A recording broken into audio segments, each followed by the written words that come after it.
Harapan adalah dorongan fitrah.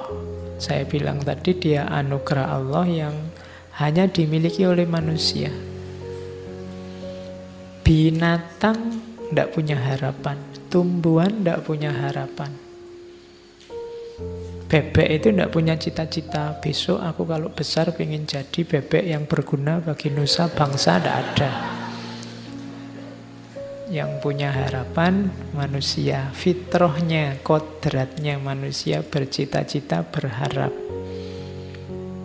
Yang kedua, harapan lahir karena kebutuhan. Ini boleh kembali ke Abraham Maslow, saya ambil contohnya itu. Karena kita ingin survive, karena kita ingin aman, karena kita ingin mencintai atau dicintai, kebutuhan untuk status, kebutuhan aktualisasi diri. Dari sini kan muncul harapan-harapan. Jadi harusnya secara fitrah manusia itu berharap.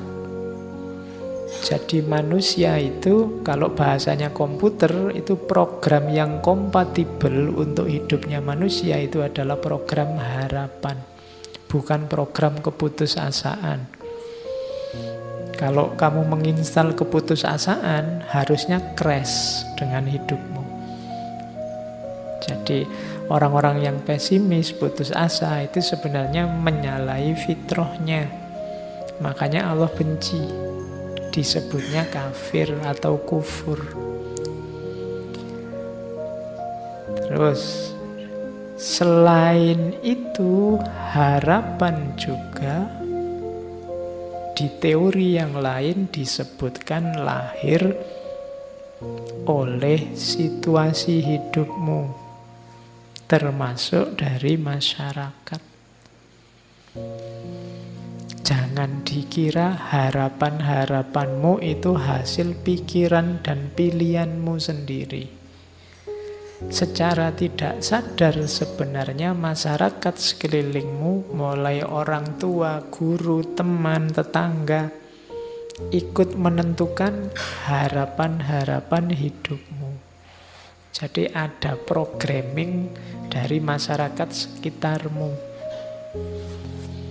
Maka jangan gaya, jangan merasa bahwa saya ini bebas loh Pak, cita-citaku, keputusanku sendiri, enggak.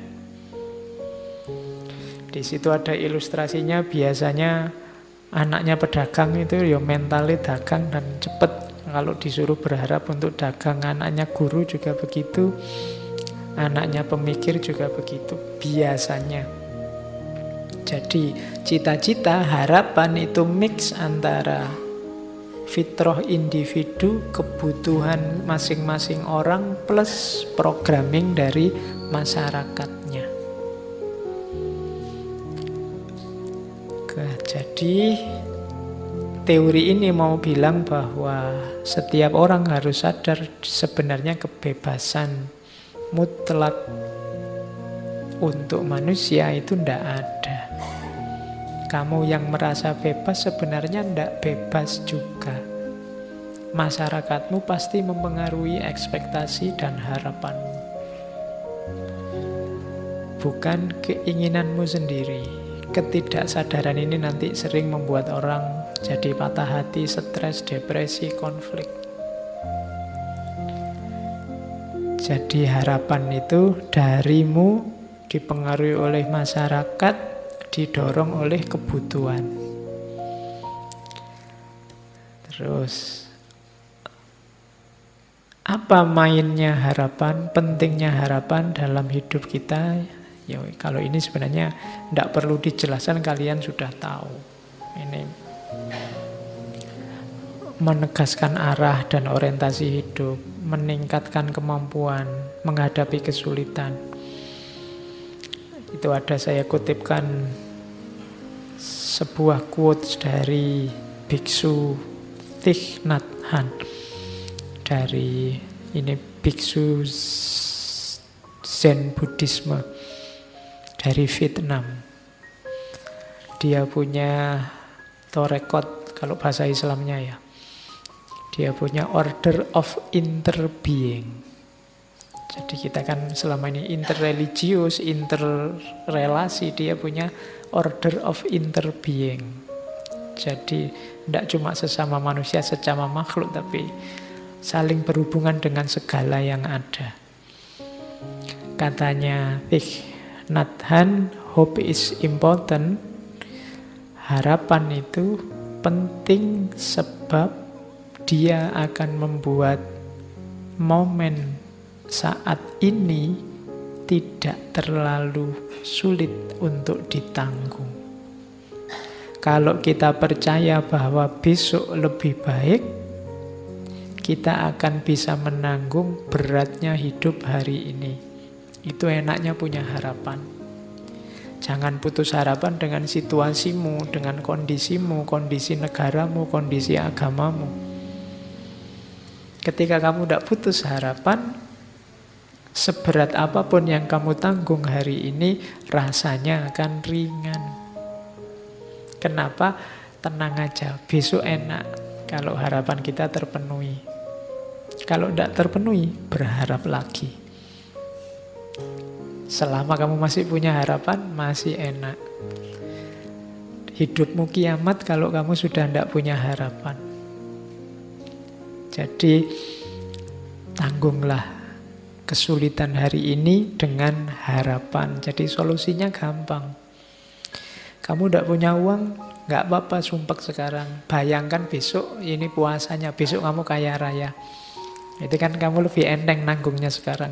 Kamu jomblo sekarang tidak apa-apa, bayangkan besok dapat yang terbaik, Nah, itu kan kamu jadi enteng.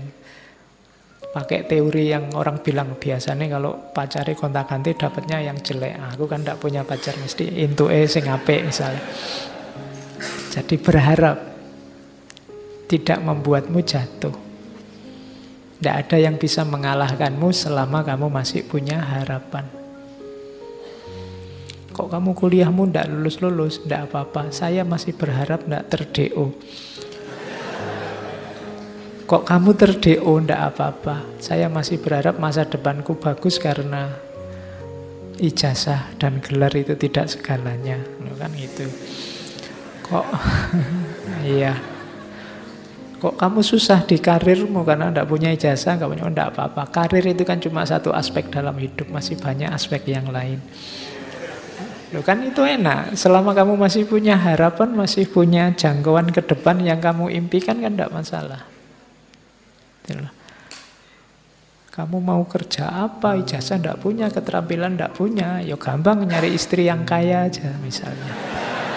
Masih ada harapan. Oke, terus jadi perannya kunci harapan itu. Itu yang terakhir ada quotes dari Henry Nouwen. Henry Nouwen itu pastor Katolik dari Belanda.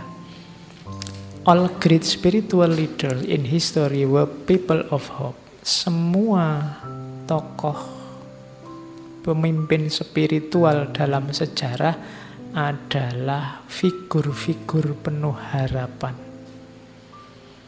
Tidak ada tokoh spiritual yang putus asa. Ibrahim, Abraham, Moses, Musa, nabi-nabi tidak ada yang putus asa. Ruth itu neneknya, kalau itu sebenarnya tokoh dari Bible. Tokoh perempuan, neneknya Nabi Daud. Yang nanti ada silsilah juga sama Yesus. Maria, Yesus, Rumi, Gandhi, Dorothy Day, semuanya menjanjikan. Orang-orang yang penuh harapan. Live with a promise in their heart. Mereka meyakini suksesnya di masa depan, janji-janji di masa depan. Itulah yang membimbing mereka menuju masa depan. Jadi masa depan itu penting, maka hidupkanlah dengan harapan. Terus, nah cuma ini tadi kan yang positif-positif.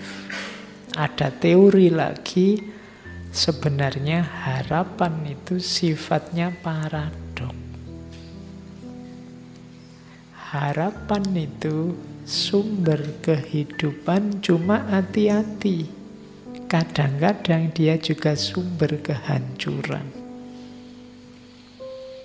Kenapa? Mungkin di sesi ngaji apa saya pernah bilang, hanya orang yang berharap yang bisa kecewa. Ya kan? Hanya orang-orang yang berkeinginan yang bisa gagal. Jadi itu paradoksnya harapan. Jadi paradok itu sifat yang bertentangan, makanya kamu mengelolanya harus hati-hati. Harapan bisa membawamu pada kebahagiaan, tapi bisa juga sebaliknya menghancurkanmu. Kalau kamu tidak hati-hati merancang harapan. Jadi jangan sampai senjata yang sakti yang namanya harapan itu berbalik membunuh dirimu sendiri karena kamu tidak pintar mengelolanya. Itulah sifat paradoksnya harapan. Kalau kamu tadi tidak bercita-cita kumlot, tidak kumlot itu kan tidak masalah. Tapi ketika kamu bercita-cita kumlot, tidak kumlot jadi sumber kekecewaanmu. Kalau cita-citamu, harapanmu hanya lulus saja, kumlot tidak penting. IP berapapun tidak masalah, yang penting lulus. Kenapa? Cita-citamu hanya lulus saja. Tapi kalau cita-citamu IP, cita-citamu kumlot, lulus saja itu menghancurkanmu. Kalau kamu tidak bercita-cita punya pasangan, mbok jomblo sampai umur 40 tidak masalah. Tapi kalau orientasi hidupmu pasangan, pacar, dan yang sejenis itu, mbok sekarang kamu jomblo juga gelisah, susah, sumpek. Kenapa? Karena kamu target di situ, kamu berharap di situ. Itu paradok harapan namanya. Dia bisa menghidupkanmu, tapi dia juga bisa membunuhmu. Kalau kamu tidak hati-hati, maka aturlah harapan-harapan hidupmu secara masuk akal, secara cerdas.